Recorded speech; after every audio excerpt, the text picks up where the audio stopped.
those who are watching and as the Facebook Live loads up, we'd like to thank you all so much for attending our first ever virtual event for Juneteenth. This is actually our first event that we've ever done for Juneteenth, and we intend to have many more. We would like to introduce our panelists. Okay, so to maximize that hour, because we do only have an hour, we've been sharing everyone's bio on our social media pages and with our audience that have signed up for the event. And so I'm just gonna let you guys actually go through and just kind of say your name and where you're from, or what you're on the panel, what you were brought on the panel to speak about. So we can start with Mira or Getty. Well, okay. Happy Juneteenth to everyone, and thanks for having us here. You guys put an amazing group together, and I'm excited to be on it. My name is Mara Argetti, and I'm a professor of psychology at Lincoln University. That's my main job. Lincoln is a small historically Black institution in Jefferson City, Missouri. And also Precious's alma mater, Maria's alma mater. And that was where we met years and years ago. Yeah. Anyway, that's my main job, but I'm on this panel to talk about finances and particularly home ownership.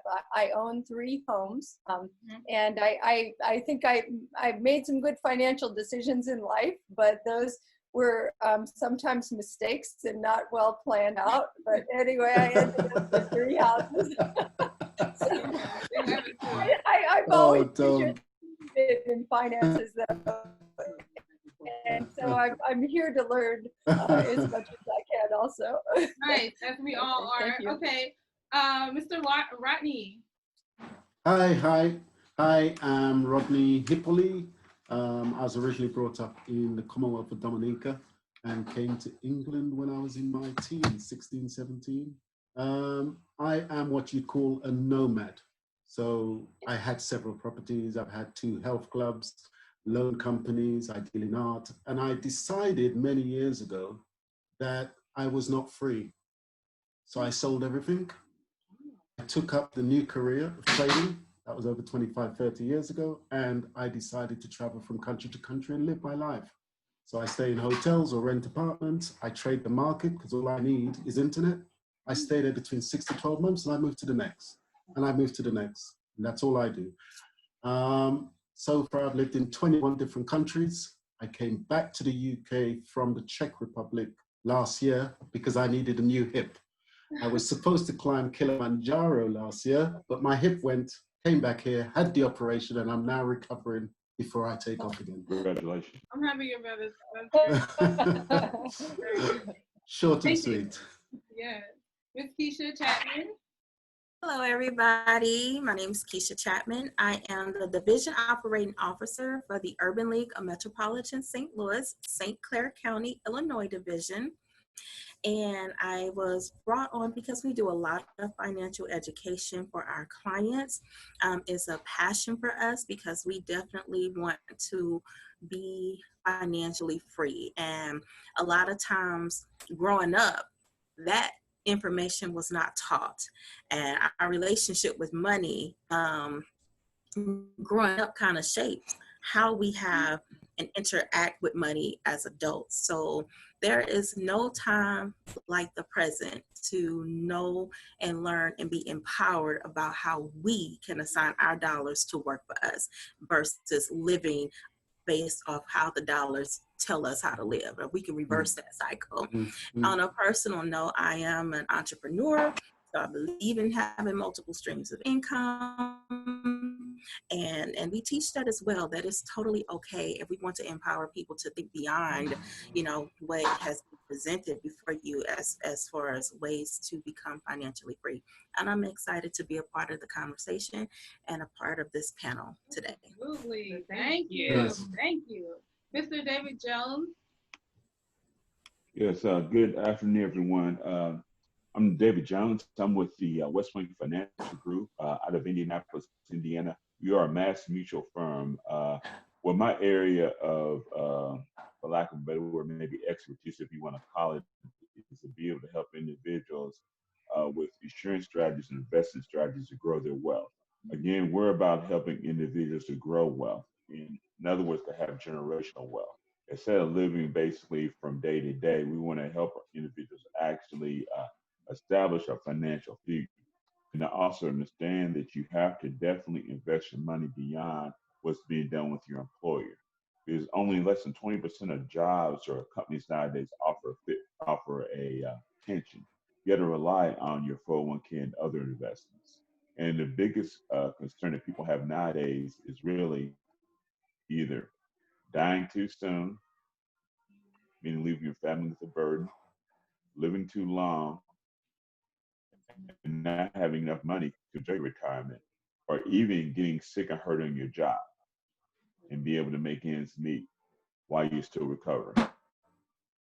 So I'm just here to answer any questions or concerns anyone might have and to really just talk about what it means to be wealthy or to have wealth. Yes, thank you. Thank all of our panelists. So we're just going to jump right in. Yeah, we are so lucky to have all of you on the panel sharing all of your knowledge. Okay, we definitely appreciate this. So, all right, and so to kick it off, our first question goes to our panelists. What do you believe are key components to financial security?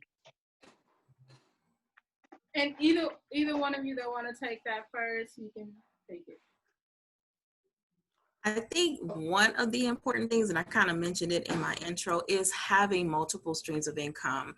You don't have to limit yourself to just your 9-to-5 or your side hustle or whatever. It really is okay to have multiple channels, and within those channels have some form of income coming in, because the more income you have coming in, the more you can pay off and pay down your debt, or pay down and pay off your debt, and then have more money to secure and invest so that money can start working for you while you're asleep, versus you getting up every morning, hustling and bustling. So that is definitely a component.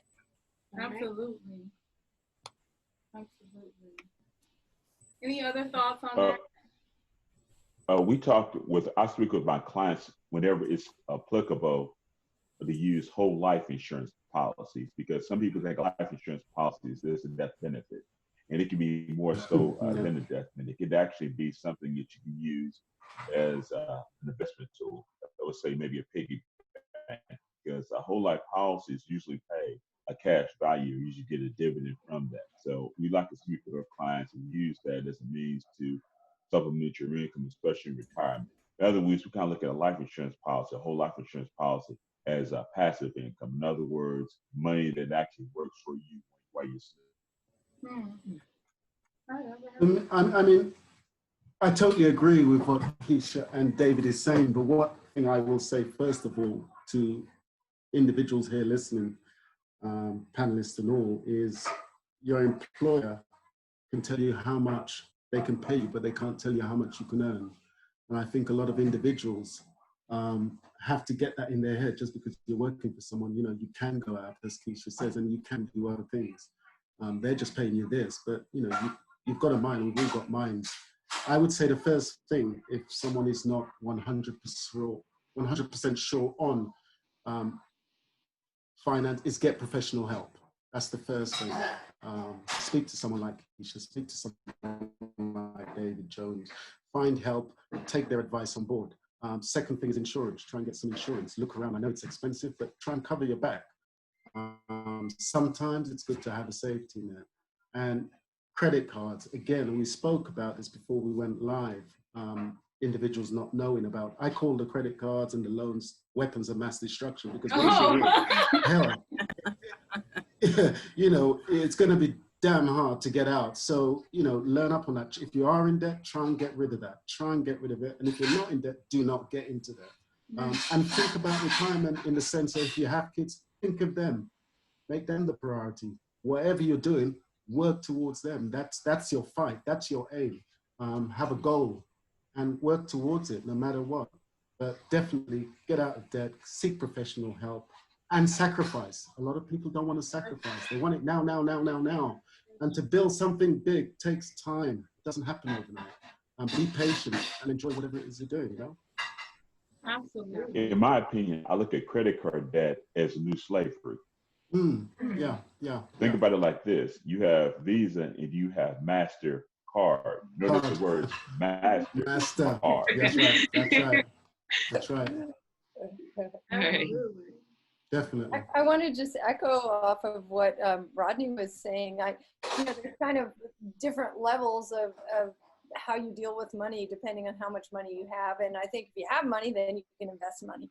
If you don't have money, it seems to me a good place to start is some kind of insurance. And by that, I don't mean formal insurance, but a lot of what ruins people is something like your hip going bad. At least here in the US, that will take people out financially, So I think saving for an emergency is the first place to start. And that was really where I first started saving, is to just put away a little bit every month. And now that's made very easy by automatic savings. So when you get paid, it automatically comes out of your check, goes into a savings account, it's gone, and you don't touch that, and get enough for an emergency, because emergencies can ruin you. Yeah. I'll just say one more thing there, if you don't mind. What you just said, which is great, Mara. Put a little something away. If you can't look after the little thing, you're not going to be able to look after the big thing. So some people, stop comparing yourself. A lot of people tend to compare. Oh, I've only got 300. That person's got 10,000. Well, hold on a second. If you turn that 3 to 6 and they turn their 10 to 20, hey, that's 100-fold. You're okay. Exactly. Focus on you. Don't focus on the next person. In other words, you have to run your own race. There you go. Become the CEO of you. That's it. Exactly. Very good. Oh, that was good. That was a good answer. I'm taking notes too. Okay. Okay. Next question. What is the biggest misconception about building wealth? That you're not able to do it.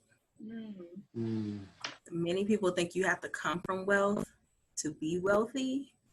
And many people don't think that they are able to build into wealth from where they are.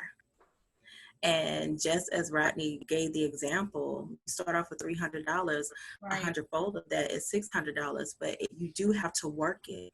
So wealthy and wealth is attainable. And to me, we run into people thinking that because my lifestyle and my family's lifestyle has been one of poverty for so long that I'm not able to get out. And that is a misconception. You are able, and you are able to build wealth. You just have to apply certain principles and discipline, and know that certain denials is just temporary. And you and in this day and age, you can be very creative to meet the same need, such as entertainment. I have a cousin now, she talks about her nails, and she's like, y'all better get on these static nails.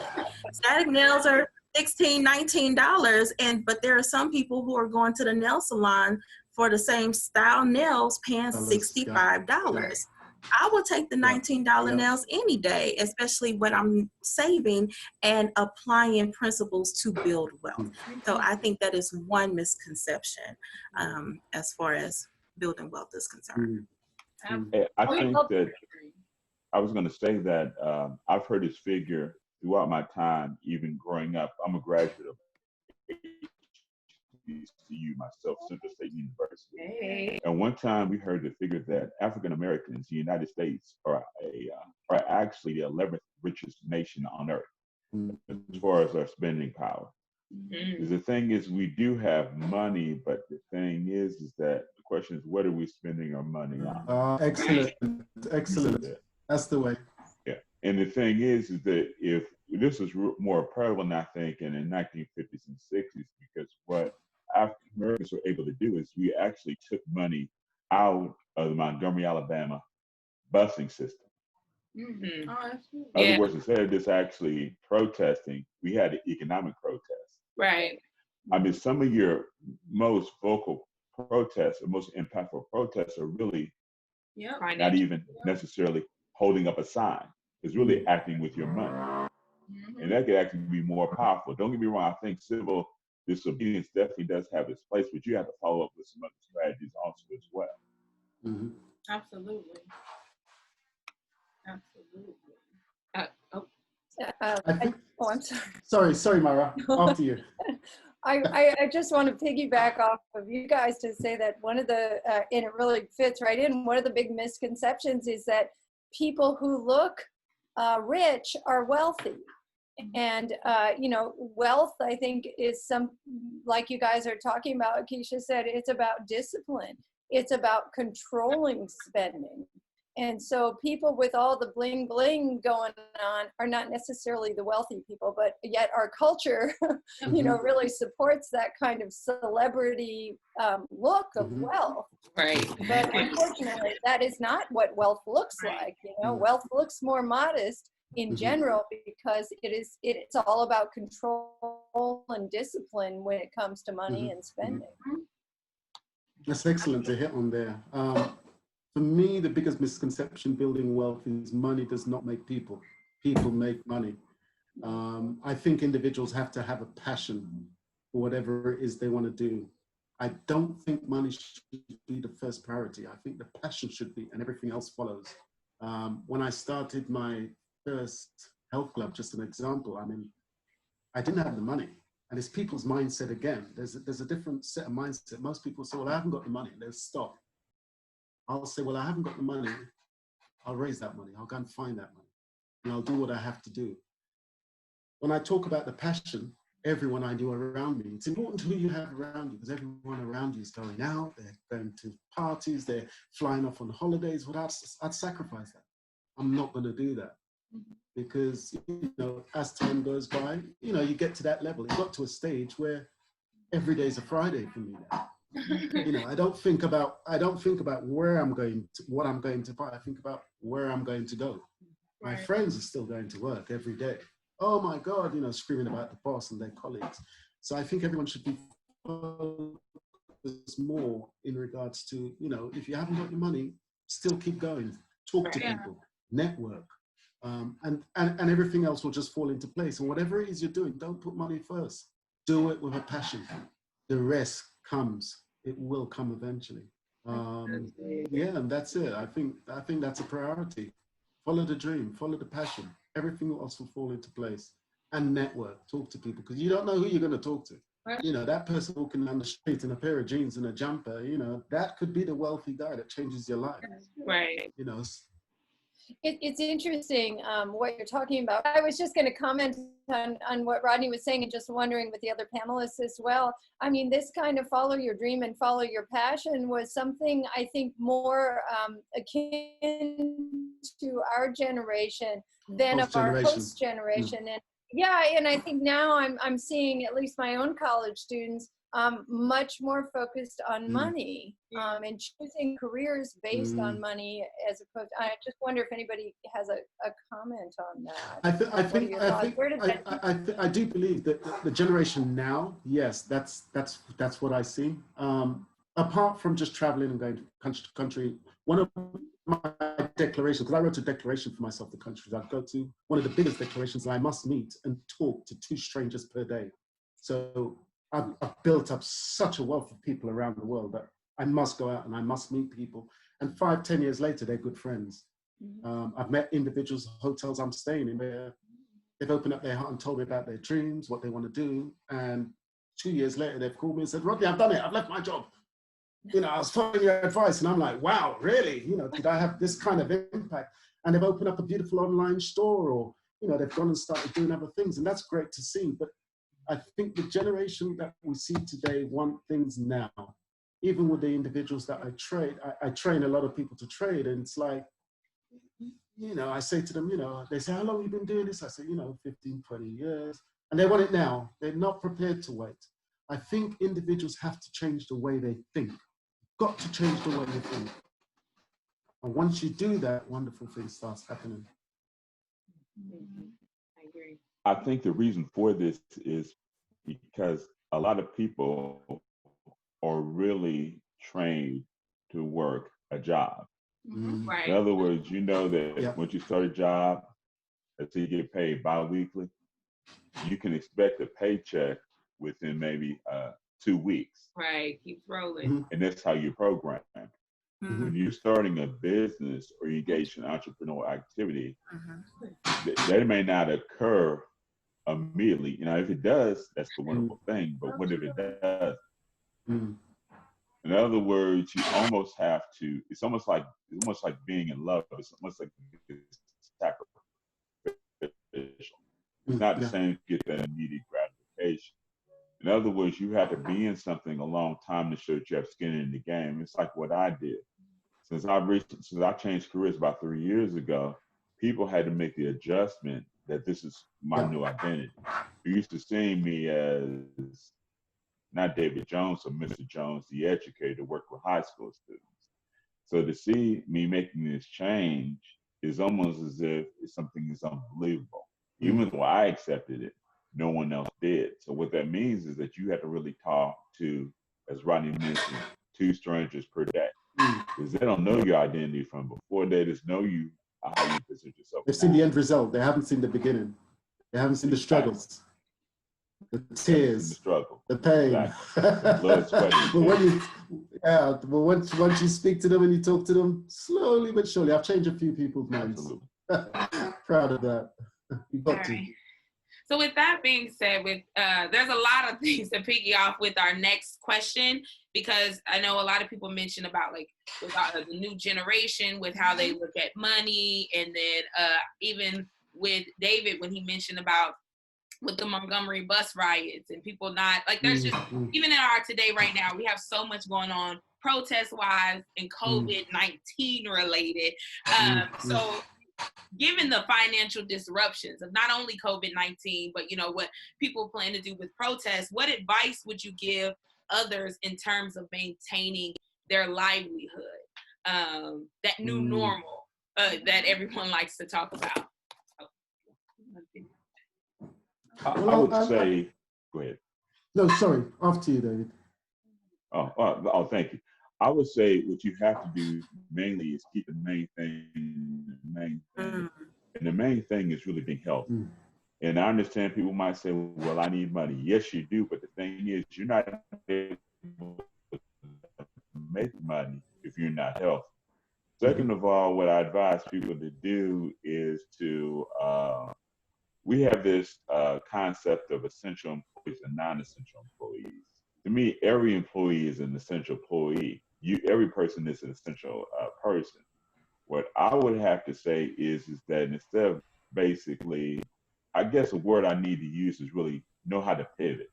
Because maybe you're not able to do what you're doing right now, but the thing is you got to find something else to pivot to. You got to change positions. It's almost like playing a sport.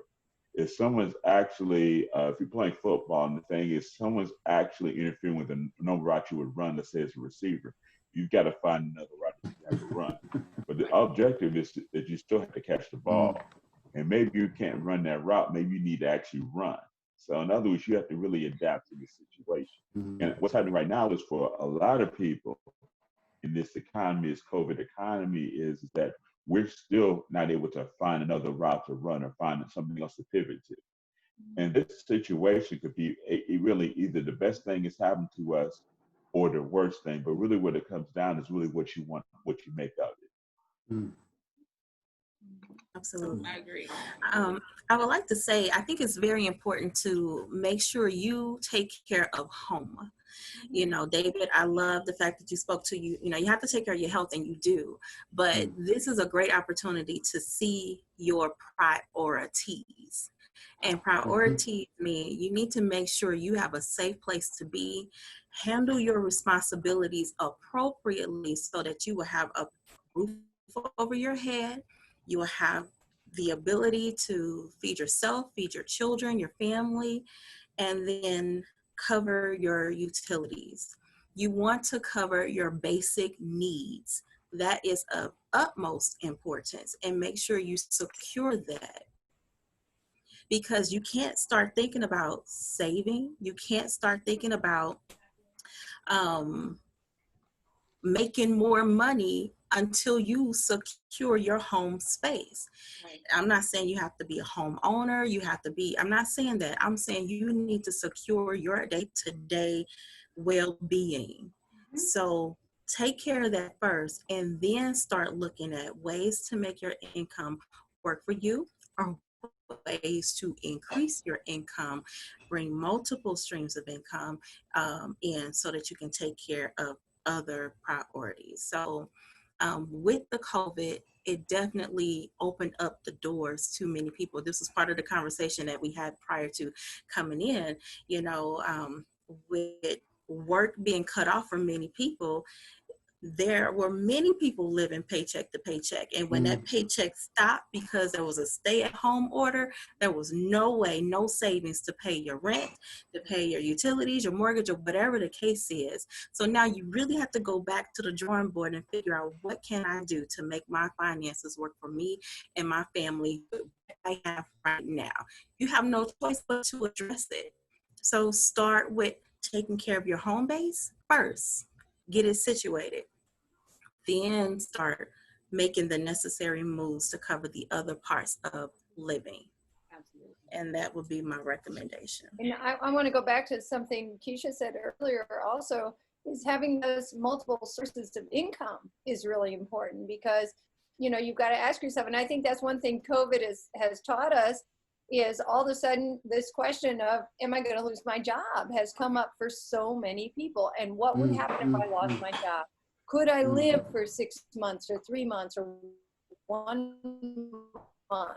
You know what I mean? And I think having multiple sources of income puts you in a better situation. At the same time, and I wonder what panelists think about this, it also puts us in a situation, because we've only got so much time, that if we're working this and we're working this and we're working this, we're not only getting overworked, but we're getting exploited by those employers who then don't have to pay benefits and things like that. So I think the answer to that is organizing, labor organizing. And I think that Uber and Lyft and these Grubhub and all of those have really been pretty important during COVID, in terms of thinking about how to organize and get some more rights as part-time workers. But it's great to have the multiple sources of income, is what I'm saying, because you're not putting all your eggs in one basket. But what happens when then you're exploited by all these part-time jobs? I wonder what you guys think about that. How do we cope with that? I think, I hope when all this is over, and it will be over, something else is going to take its place. It always does, with whatever happens in this world. I really hope no one forgets COVID-19. Adversity introduces a person to themselves. Yeah. I'm quite frightened that once all this is over, something else takes its place. Everyone's out to the clubs, the bars, the pubs, and they've forgotten the most precious commodity is time. Time to think, time to reflect. I think some will get it, but I think a lot of people are going to forget, and I hope they don't, because this is the time to sit back and reflect. This is the time to create. When your back's against the wall, that's the time to say, am I going to sink or am I going to swim? So I'm hoping people use this time to really, as David was saying, keep busy, keep yourself healthy, even if it's jogging on the spot in your garden, if you've got a garden or a living room, jog on the spot, keep busy, get your mind working. Now the lockdown is slightly bearing off. There are things to do. I don't know. Get a bucket, find out who wants their car washed. There's so many things. Clear the garage if you've got a garage. Is there clothes you don't wear because you've just been hoarding them? Put them on eBay. There are things to do. Use your mind. We've all been given a mind for something, so I hope everyone doesn't forget the situation we're in, and they can make arrangements so if anything does occur again in the future, they're covered. This is a chance to put right for the next time something happens, because something else will come up. And I hope a lot of people don't forget that. Be creative. Keep busy. Agree. Absolutely. I want to piggy from something that was mentioned earlier about credit, because I have seen pro arguments for credit, and those, on the other side, like, no, like you said, it's a weapon of mass destruction, don't use it. But you do hear that sometimes it is necessary. So it's like, is credit necessary, or what role does credit play in building wealth? Well, I'll tell you something. It's funny you said that. That's great. I have been asked this question before from individuals that I've spoken to. I had a loan company many years ago of individuals. It was door to door. I sold it to a company, my legible company called Provident. They're on the stock exchange now, many years ago. And what I found, individuals, so it was small loans, and individuals were borrowing money, but for the wrong thing. So they would borrow money because they want to book a cruise. They would borrow money because they want to go out and buy the latest gear, whatever it is, or buy a car, etc. There is nothing wrong with borrowing money. It's what you do with it. It's what you do with it. Yeah, so don't buy it to go on a cruise and then spend the next 12 months, 2 years paying that off. What's the point of that? You know, if I have, that's my opinion, you know, if I'm going to take out 20, 30,000, listen, I'm going to turn that into 40, 50, 60. So, you know, that's my thoughts on credit. Yes, it can help in some circumstances, but let's, I think the best way for me is try and do it myself. I didn't take out any credit when I started my business. I actually just worked with family and friends and spoke to people like that. And, you know, they all blended in and so on and so forth. It wasn't until I got the main big health clubs and the loan companies, yes, I had to go down that route of a bank. I wanted swimming pools in my health clubs. I wanted, you know, bowling alleys. Yeah, of course. But not straight away. I wouldn't say jump into that straight away. I'd say stay well away. I think Warren Buffett would say the same thing as well. So I think there are some rules and tricks and tips that you can apply when it comes to credit. So there's a good thing, there's a such thing as healthy credit, and then there's not so healthy credit. So with credit, you know, if you have credit cards, you want to make sure that your utilization of the credit is below 30%. You know, so if you have a $100 credit card, then you do not want to charge up that $100 because now it looks like you are not able to manage your finances and you need this money that you don't have in your pocket. So if you have a $100, you know, if you have $100 on your credit card and you are using 30% of that, $30 to maybe put gas in your car or whatever the case is, and you can turn back around and pay that off, then that means your utilization is low. And that creates healthy credit for you. So you want to be mindful because establishing credit, it not only, it sets you up for other things. Having good credit can impact your interest rates. Having good credit can sometimes impact the type of job that you can get. Having good credit can impact insurance and your ability to obtain insurance. Having good credit can impact purchasing a house, getting a car. It impacts a lot.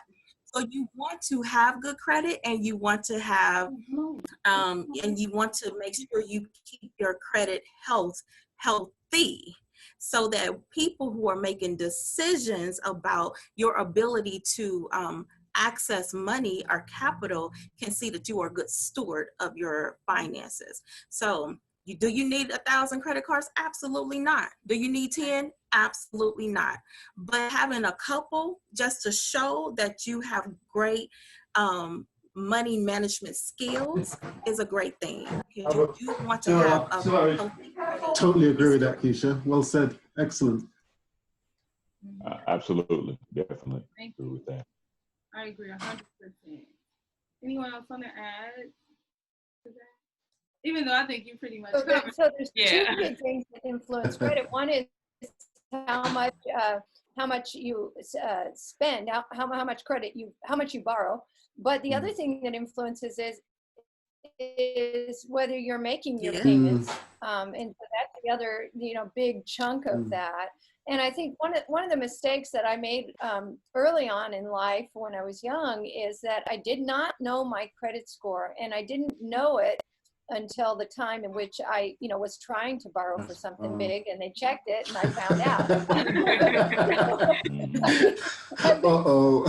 It's free to get your credit score, and I think a lot of young people, if they're not borrowing if they're not trying to buy anything big, they won't even know their credit score. So I think keeping an eye on it is not a bad idea.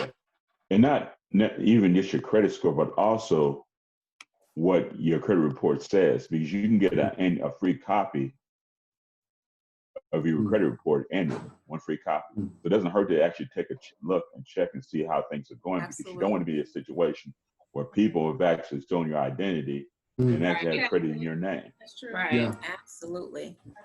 Yeah.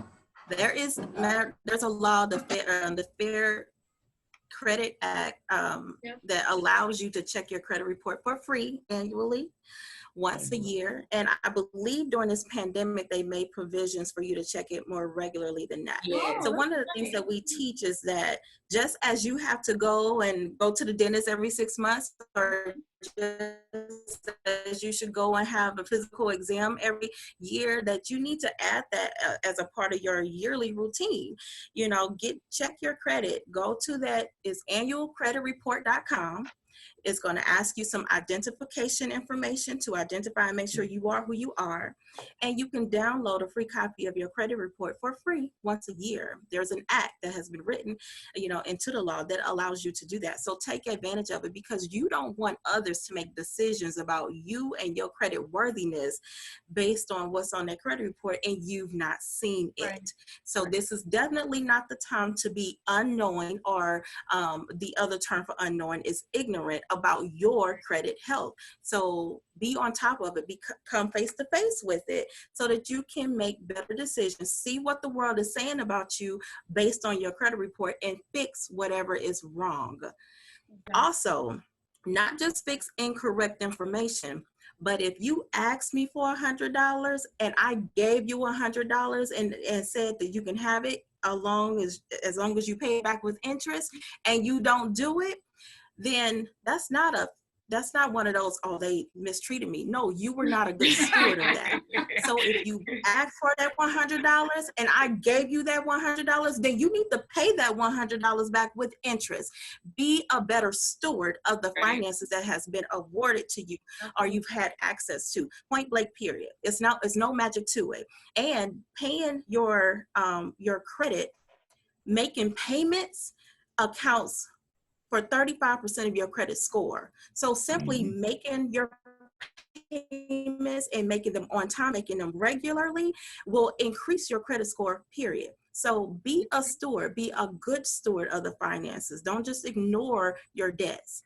Take care of them, handle them, but check your credit report regularly so that you can handle your credit business. I have a question about this for our panelists about credit. What are your thoughts about friends and family who are in need and who ask you to co-sign?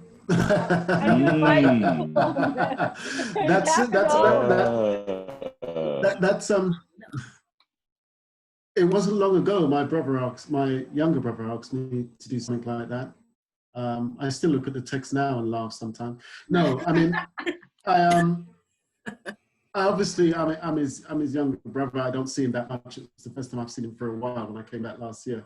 I mean, I helped him out financially the best way I could, but I refused to co-sign. No, it's going to be a no-no for me.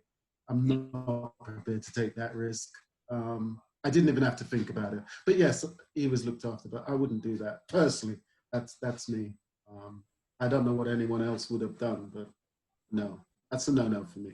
He's old enough. He's not 16. He's a big man. He's in his 40s. I would have to say that's definitely a personal decision. Keep in mind, if you choose to co-sign for someone else, you are actually a co-borrower. Yes. Exactly. That person's behavior, whether they pay their bills or don't pay their bills, is going to be a reflection on you, because they're actually using your good name.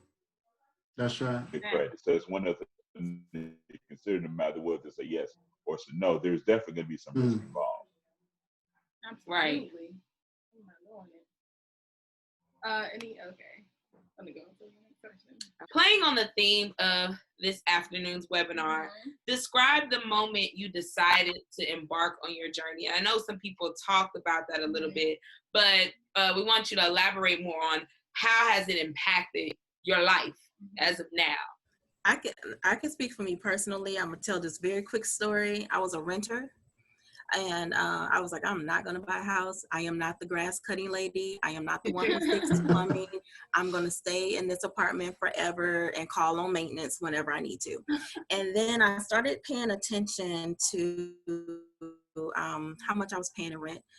So my story, I was living in a 1-bedroom townhome, less than 1,000 square feet, and had a fireplace that I never used. I put candles in there for the eggs, and I was paying $720. And I knew that I can actually purchase a home and pay less than that. Yes. And the thought of buying a home, being a homeowner, paying less for more house and something that I can own later, where I don't have to continue to pay rent, and I can actually build equity. I can pass it down to family, children, whatever the case is, it became attractive. So the more I did my research, the more I realized I can do this.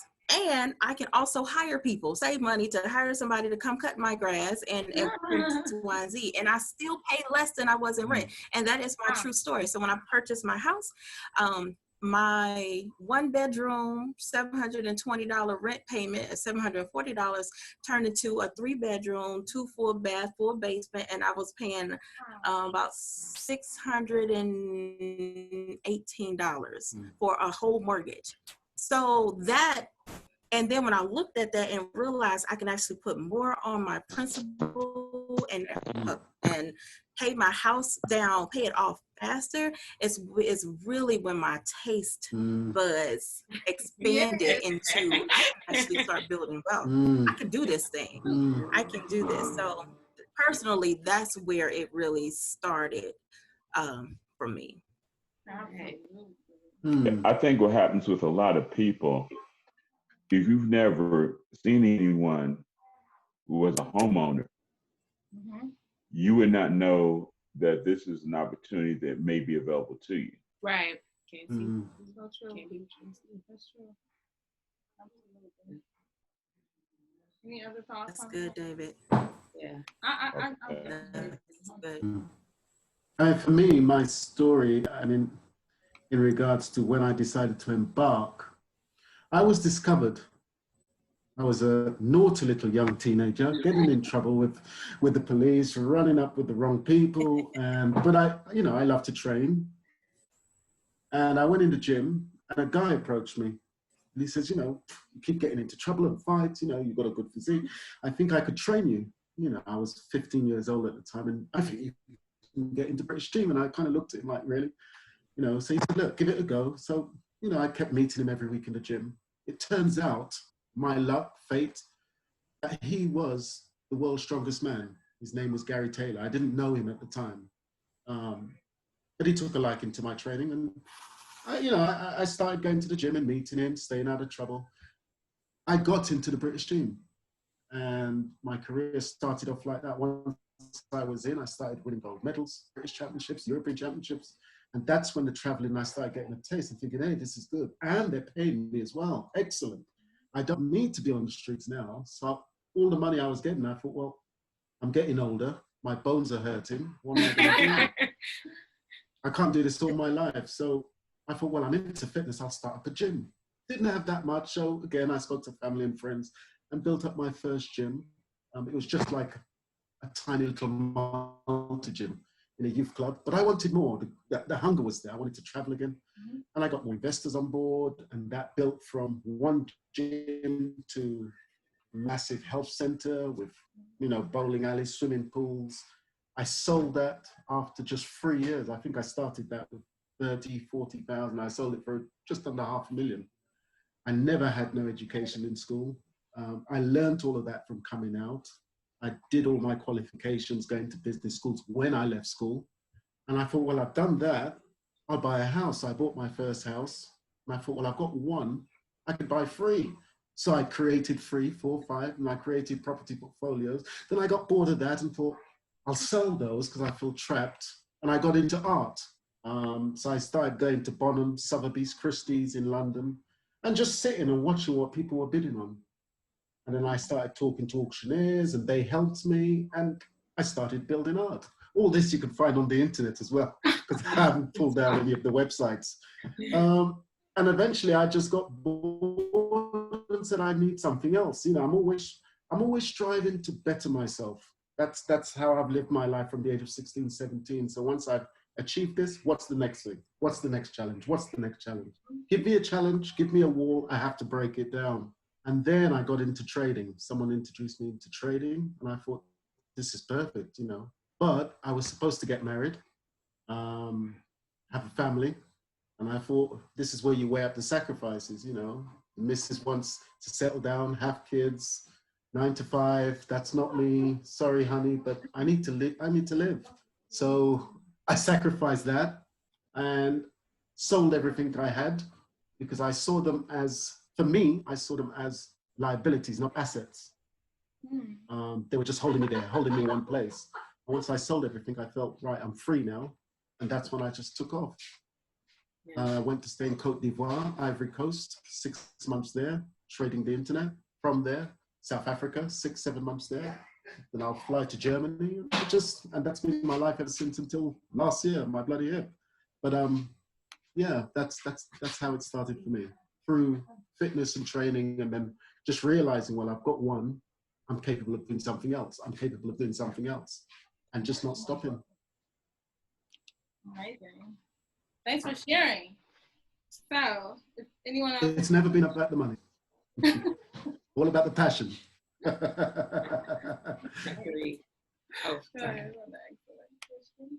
And so this question, I really want to hear you guys' thoughts on.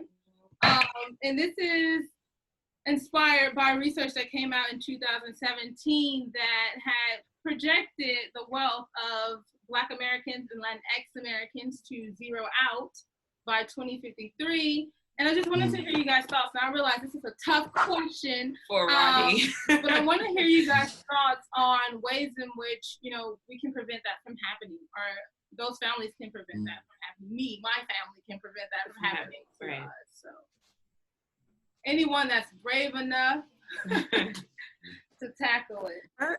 I want to commend you guys, because you're doing the work. You having platforms like this to spread the education, these are the conversations that has to take place to help make sure that we narrow that gap much sooner than what has been projected. And I think I shared the statistic before, you know, in 2016, that it was projected it would take 228 years from the Missouri Poverty Report for African Americans to catch up to the wealth divide that's currently in for our Caucasian sisters and brothers. Okay, so we have to be intentional about having conversations about our finances.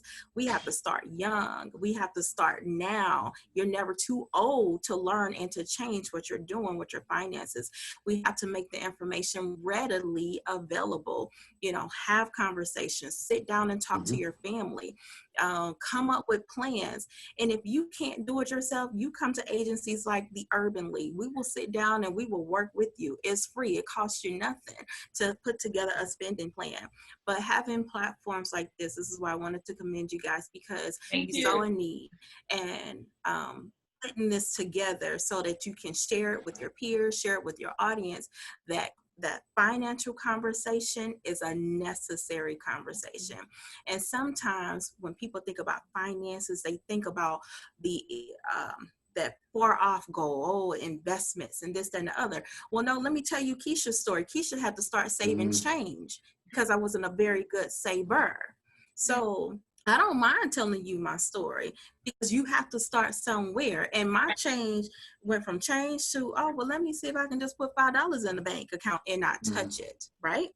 Because that's the goal, to put it in the bank, save it and not touch it, and see if I can build on that. So the next pay period, can I put another $5 in there? Okay, when I get great at that, let's move that on to $10. I don't know.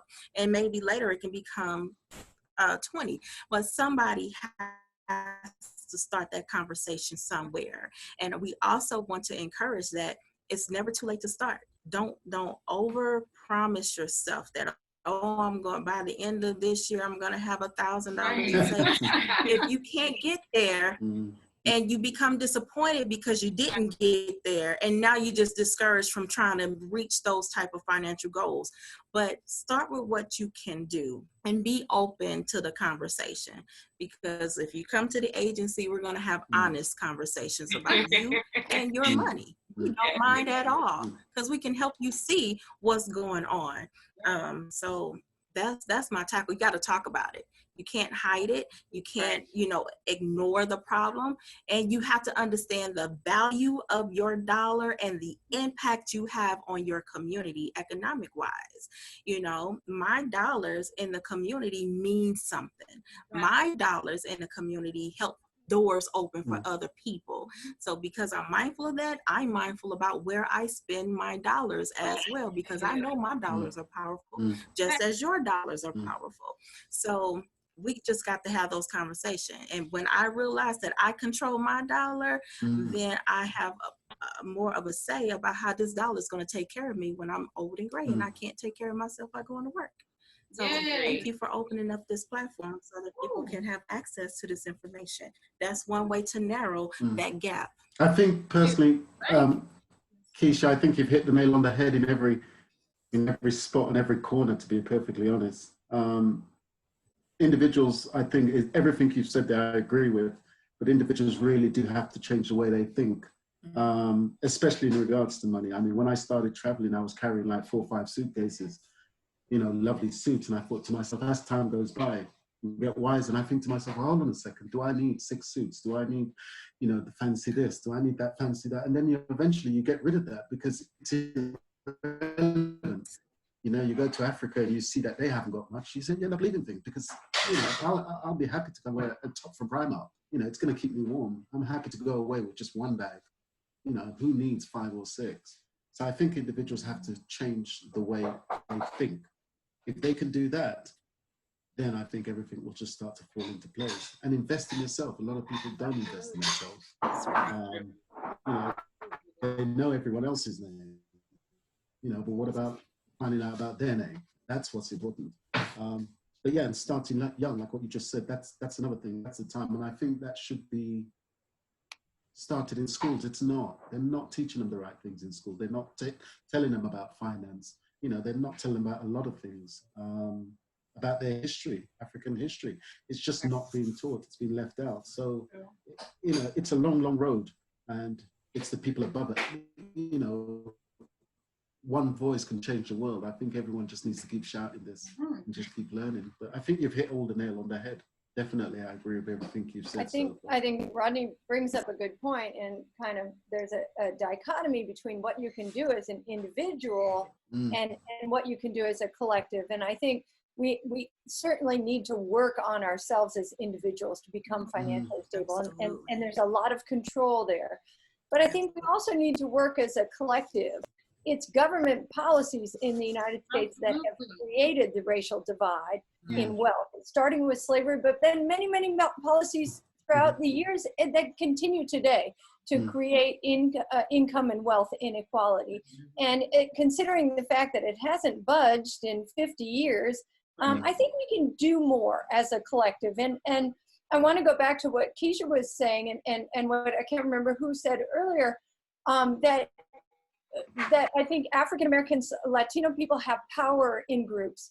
And so we have power economically, but we also have power when it comes to the vote. And I think that for the first time in presidential politics in the United States on this presidential election, we have really seriously talked about reparations. And it seems to me only logical at this point that recognizing, and that goes back to education, what you were saying, Rodney, because we have to recognize, we have to teach about the governmental policies that have created this wealth gap. But then also, I think logically, it comes to people that if the government has screwed you, the government owes you. And so working on, forgive my French, but working on how to do the reparations and what that should include and whether it should focus on property ownership and means of production and things like that. The African Americans never got 40 acres and a mule. You know what I'm saying? But it wasn't a bad idea. Maybe not by today's standards, but you get me. Excellent. So I think they're both the individual and the collective level. So I think we can work together. And I think we do have, there is economic power. There is power also in the vote. Absolutely. I agree. I think and this is from my experience as an educator. There are a lot of teachers in our school systems to work hard for the students. Right. Mm-hmm. However, with that being said, the same messages that are being communicated are not being communicated in the home. Mm. That's right. It's almost like as a teacher, I'll That's right. come when the kid comes to school, I see you, she needs to be tied. Mhm. I'll tie your shoe. Mm-hmm. But guess what? That shoe gets untied when they leave me. Right. In other words, it's almost like a battle because they're hearing one message at home and they're hearing another message at school. And what's happening is that as much as we try as educators to work with these young people, the thing is that the people who we really need to work with are the adults. Mm. Mm-hmm. In other words, a lot of kids no longer have parents or a parent. They just have a person they live with. Right. They're not providing any guidance or anything like that at all. Mm. Because they themselves are in a situation where they never received it before. Mm. It's just almost passed along the line. It's a generational curse. So, and this is probably going to be another conversation for another adult team, but the thing is, how do you break this code, this curse Right. of generational poverty? It is not necessarily, it has to do with more than money. It's actually a poverty of knowledge, of information. Yeah. Yes. As they say, the best way to keep a secret is to put it in a book because a lot of people don't even read. Don't read. Yes, yeah, Yeah. that's right. Excellent. And the thing is that there's That's a right. lot of things that you can actually do as far as how to declare Social Security. But the thing of the matter is that people usually listen to what their friend or another family member did. Or they will tell you, well, I don't need to talk to an expert. This is what, Right. quote unquote, white people did. Mm. If being educated is being white, then you can call me white all day long. I don't care. I mean, I'm guilty as charged. That's what it means to be white, is to be educated. And it's sad that you even have to say that in a sentence. But the thing is, I'm guilty as charged. Right. I think you're right there. Definitely, I agree with that. But, you know, that's perfectly 100%. Individuals have to choose who they have around them as well. That could be a massive influence. It's amazing the people who they have around them who are not doing anything and they just fall into that same category. And I know it's a tough thing to do. You know, I've known them for 8 years. I've known them for 9 years. Sometimes you need to, in order to move forward, you have to let go of the past. That's right. That person with me is not really helping me grow, develop. Yeah. I've got to move on.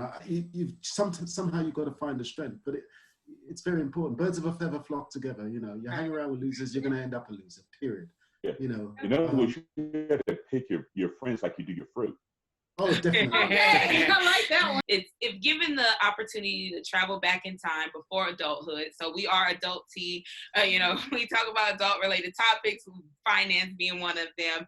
What would you have told your younger self about money?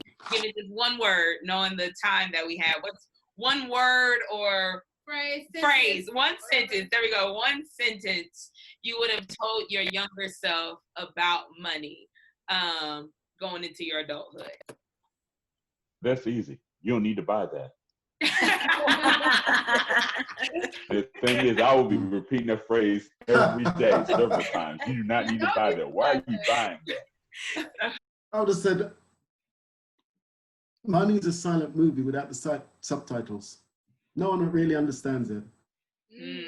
I wish I had more of a depth at an early age, and I went through a lot of pitfalls to really get to grips with it. You know, money is a movie without subtitles. Be careful. Okay, y'all got the quotables today. Right. Hey, that's good. I like that. Mara? Yeah. Well, I would say start investing earlier, and don't think that you need a lot of money to invest. You can invest with very little. You can start investing with very little and add over time. I wish I would have done that when I was your age.